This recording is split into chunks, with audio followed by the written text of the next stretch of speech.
Magandang hapon sa inyo, Tony Claire, tapos kay Sean Wayne. Alam nyo, nakita ko yung mga banat ni Ecclesiastico sa inyo yung video na nagsisigaw daw si si Atty. Claire about sa police na pinuntahan ni Atty. Claire sa presinto dahil nga may illegal arresting na walang warrant. Tapos dinampot yung tao. And then sumugod ngayon doon si Atty. Claire na pinagtatanggol yung tao kasi nga abogado siya, kasi alam niya yung batas, alam niya na walang warrant yung tao, biglang dinampot. Nasabi daw may ginawa siyang commit na something, basta nagkaroon daw siya ng kaso. Kakasuhan pala, hindi ko alam, hindi ko pinanood ng dire-diretso eh. Ngayon, ipiniture ni I Am Sam Wayne sa vlog niya, sa content niya sa YT, na ganun nga ginawa ni Atty. Claire. Ito naman si Bukalesang Ecclesiastico ba to? Ecclesiastico. Ano ka, propeta? Propeta ka ba, Ecclesiastico? Unang-una, yung sinasabi mong si Rapi Tulfo, magkaiba sila ni Atty. Claire. Dahil, una ko talaga naman magkaiba eh. Si Atty. Claire, abogado. Si Rapi Tulfo, broadcaster. Ano siya? Anong pinagkaiba nun? Unang-una, kaya lang nag-hysterical si Atty. Claire doon kasi nga, dinampot yung tao na walang warrant. Kung barangay nga, pag pinapatawag, pwede pa siyang tumanggi. Yung taong pinatatawag sa barangay. Tapos, ano ka ba naman? Bobo ka ba? O isa ka sa mga bahay ng mga bobo din? Nakatulad ni Mayor Yap, na walang ginawa kundi atakihin si Atty. Libayan. Hindi naman siya abogado. Maganda mag-usap, abogado sa abogado. Kasi nag-aaralan niyang mga yan. Alam nila ang batas. Ngayon, pag may natalo sa both side ng mga abogado, matututo yung isa. Matututo rin yung isa, kahit although na natalo, although may nanalo, may natutunan. Ikaw pa, Ecclesiastico, may natutunan ka ba sa sinasabi ng mga abogado? O madilim din ang utak mo, ha? Kung ginawa ni Atty. Claire yun, na nagsisigaw siya doon sa loob ng presinto, kasi nga meron siyang tao yung pinagtatanggol, meron siyang karapatan kasi abogado siya. He knows the law. Alam niya ang batas. Bakit? Pag si Rapi Tulfo na ang mambastos sa mga pulis sa loob ng Senado, karapatan niya ba? Wala siyang karapatan. Bayaran din siya doon. Taxpayer din yung mga pulis. Alam ko, taxpayer din si Rapi Tulfo, pero wag siyang ganyan, hari sa loob. Wag siyang hari. Servant lang siya. Maninilbihan siya sa atin. Sa iyo, tanga, bobo, Ecclesiastico. Mag-isip-isip ka. Pag nagtakip ka ng mukha, kita naman yung dibdib mo. Ano pinakikita mo doon? Dibdib? Uy, huwag kang maging mahalay.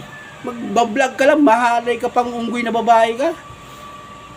Kung ako asawa mo, sampalin pa kita eh. Ganyan ka magbablog, nakikita yung dibdib mo. Si Raulo, nagpapakit ka dyan? Tanga, hindi ka cute, nakakatakit ka. Panira ka ng community pag ganyan ka. Alam mo, hindi titignan yung avatar mo eh. Ang titignan sa'yo yung dibdib mo. Tignan mo yung binalag mo kay Atty. Claire, kay I Am Sam Wayne.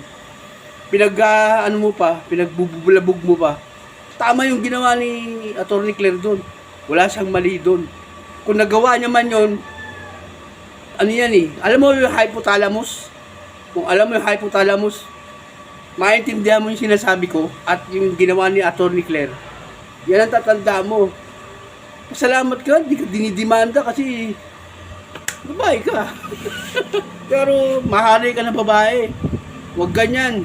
Pag nag-vlog ka, huwag mo ilalagay, huwag ka magpapakita ng maputi mong dibdib. Lalaki ako, lalaki din ang mga nanonood.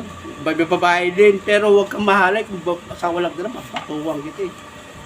Ako lang ganyan, mag-vlog ka, yung naaayon. Yung may mapupulot ang tao, hindi walang mapupulot sa'yo.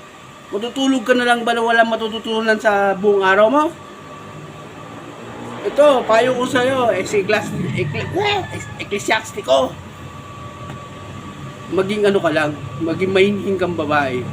Ha? Huwag panay panat, huwag panay paniniwala kay Melomanyakis. Okay? Hindi ka na nahiya sa sarili mo, babae pa yung tinitira mo. Abogada yan. Eh kung tanungin ka sa batas dyan, magdibati kayo about sa batas, may masasagot ka kaya? Matalino yan si Atty. Claire. Saka si I.M. Shamwin, nag-aaral na bugas siya yun. Kaya ang mga nag-aabugas siya, tanong ng tanong yan. Gagawa ng merit yan. Ganun din si Atty. Claire. Pag may kaso siya na pinagtatanggol, gagawa siya na mag-i-establish ng merito ng kaso. Or, ewan ko, basta gano'n ang trabaho ng mga abogado. Ako hindi ako abogado, pero nandali sa kanila, natututo ako, pero hindi ko ina-apply sa iba. Nagbibigay lang ako ng idea para kung anong gawin nila kung sakaling may mga legal battle. Ganyan ang mga abogado, legal battle yan eh. Ang judge lang huling resort na magdidesisyon. Kaya huwag kang, kung bumarta kay attorney, kala mo naman abogada ka. Pangit mo naman. Gwapo ko, no? Mali ka doon. Pangit ako. Pero mas pangit ka kung nakaganyan na itsura mo. Papasasaan ka lang ng mga lalaki. Titignan yung dibdib mo. Maya ka nga.